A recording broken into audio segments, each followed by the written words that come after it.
Liquor కేసులో కూటమి ప్రభుత్వానికి లీడ్ ఇచ్చింది ఆ మాజీ ఎంపీ అట. ఆయన ఇచ్చిన క్లూతోనే బాబు సర్కార్ ఫ్యాన్ పార్టీ నేతలను ఓ ఆట ఆడుకుంటుంది అనే టాక్ ఉంది.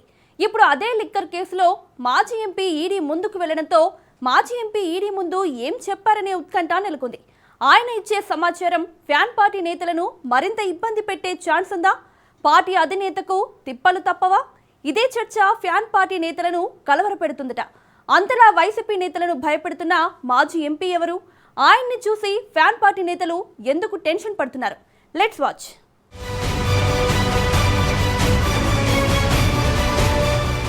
ఏపీలో కూటమి ప్రభుత్వం అధికారంలోకి వచ్చింది మొదలు వైసీపీ అధినేత జగన్మోహన్ రెడ్డి లక్ష్యంగా కేసులను తెరపైకి తీసుకొస్తోంది. అందులో ప్రధానమైన కేసు లిక్కర్ కుంభకోణం. జగన్మోహన్ రెడ్డి ముఖ్యమంత్రిగా ఉన్న సమయంలో 3,000 కోట్ల లిక్కర్ స్కామ్ జరిగింది అనేది ప్రధానంగా కూటమి ప్రభుత్వం చేస్తున్న ఆరోపణ. చంద్రబాబు అధికారంలోకి రాగానే జగన్ హయాంలో లిక్కర్ స్కామ్ అంటూ కేసైతే నమోదు చేశారు. కానీ విచారణ ఎక్కడి నుంచి మొదలు పెట్టాలో మాత్రం ప్రభుత్వానికి అర్థం కాలేదట. దీంతో కేసు పెట్టిన ఏడాది పాటు ఒక్క అడుగు కూడా ముందుకు వేయలేకపోయిందట కూటమి ప్రభుత్వం. సరిగ్గా అప్పుడే వైసీపీ మాజీ ఎంపీ విజయసాయిరెడ్డి కూటమి ప్రభుత్వానికి ఆయుధాలు ఇచ్చారు అనేది వైసీపీ నేతల ఆరోపణ.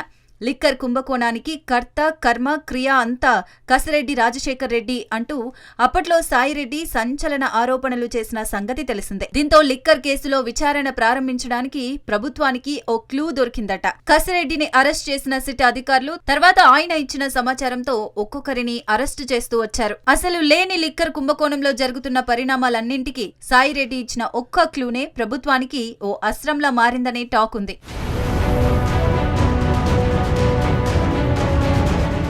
విజయసాయిరెడ్డి స్వయంగా లిక్కర్ స్కామ్లో కసిరెడ్డి పాత్ర ఉందని చెప్పటం అప్పట్లో పెద్ద సంచలనమైంది. సాయిరెడ్డి చేసిన కామెంట్స్ వైసీపీ నేతలను షాక్కి గురిచేశాయట.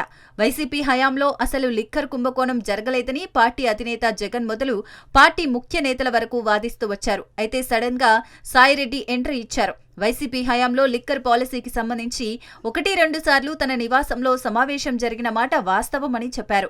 అయితే ఆ తర్వాత ఆ విషయాల గురించి ఎవరూ తనతో చర్చించలేదని తెలిపారు. అదే సమయంలో నాటి ప్రభుత్వ ఐటీ సలహాదారుగా ఉన్న కసిరెడ్డినే కీలక సూత్రధారి అంటూ చెప్పుకొచ్చారు. కసిరెడ్డిని తానే రాజకీయంగా ప్రోత్సహించానని, ఆయన నమ్మక ద్రోహం చేస్తారని అనుకోలేదని అన్నారు. కూటమి ప్రభుత్వం కూడా లిక్కర్ కేసులో కసిరెడ్డిని అరెస్ట్ చేసింది. తర్వాత సిట్ విచారణలో భాగంగా వైసీపీ ఎంపీ మిథున్ రెడ్డిని, అలాగే జగన్ ప్రభుత్వంలో కీలక బాధ్యతలు నిర్వహించిన మాజీ ఐఏఎస్ ధనుంజయ రెడ్డి, జగన్ ఓఎస్డీ కృష్ణమోహన్ రెడ్డితో పాటు మరికొంతమందిని అరెస్ట్ చేసి జైలుకు పంపించింది. ఇప్పటికీ లిక్కర్ కేసులో కొందరు జైలు జీవితం గడుపుతుండగా విచారణ ఇంకా కొనసాగుతూనే ఉంది. దీనంతటికీ విజయసాయిరెడ్డినే కారణమని వైసీపీ వర్గాలు చెబుతున్నాయి.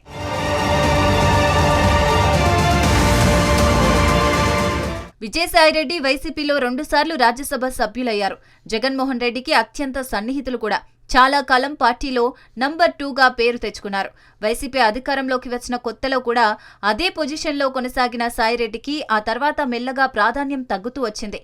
ఇక గత ఎన్నికల తర్వాత ఆయన ఒక్కసారిగా వైసీపీకి రాజ్యసభ పదవికి గుడ్ బై చెప్పి పార్టీ వర్గాలకు పెద్ద షాక్ ఇచ్చారు. తాను వైసీపీని వీడటానికి జగన్ చుట్టూ ఉన్న కోటరీనే కారణమంటూ విమర్శలు చేస్తూ వచ్చారు. అయితే జగన్ మాత్రం సాయిరెడ్డి అమ్ముడుపోయారు అంటూ ఘాటుగా విమర్శలు చేస్తున్నారు. ప్రస్తుతానికి సాయిరెడ్డి రాజకీయంగా ఏ పార్టీలోకి వెళ్లకున్నా వైసీపీ కోటరీ అంటూ విమర్శలు కొనసాగుతూనే ఉన్నాయి. ఇదిలా ఉంటే లిక్కర్ కేసులో తాజాగా విజయసాయిరెడ్డిని విచారణకు పిలిచింది ఈడీ. విజయసాయిరెడ్డి ఈడీ ముందు హాజరైన నేపథ్యంలో ఆయన కేంద్ర దర్యాప్తు సంస్థ ముందు ఎలాంటి వాంగ్మూలం ఇచ్చారనేది ఆసక్తిగా మారింది. ఇప్పటికే ఒకసారి కూటమి ప్రభుత్వానికి లిక్కర్ కేసులో సాయిరెడ్డి లీడ్ ఇచ్చారట. ఇప్పుడు ఈడీకి కూడా ఆయనే దారి చూపిస్తారా, మళ్లీ వైసీపీ నేతలను ఫిక్స్ చేస్తారా అనే చర్చ ఫ్యాన్ పార్టీ నేతల్లో జరుగుతోంది.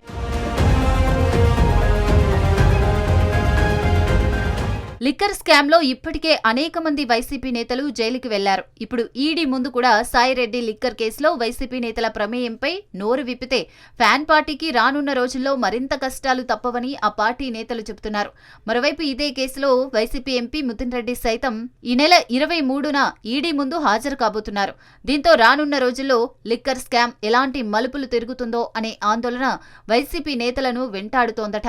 ఈడీ దూకుడు నేపథ్యంలో ఏపీలో త్వరలో సంచలన సంచలన పరిణామాలు చోటు చేసుకోబోతున్నాయంటూ బీజేపీ ఏపీ చీఫ్ మాధవ్ లాంటి వాళ్లు జోష్యం చెబుతున్నారు. రానున్న రోజుల్లో ఏం జరుగుతుందో పక్కన పెడితే సాయిరెడ్డి ఇచ్చే సమాచారంపై వైసీపీ శ్రేణులు కలత చెందుతున్నారట.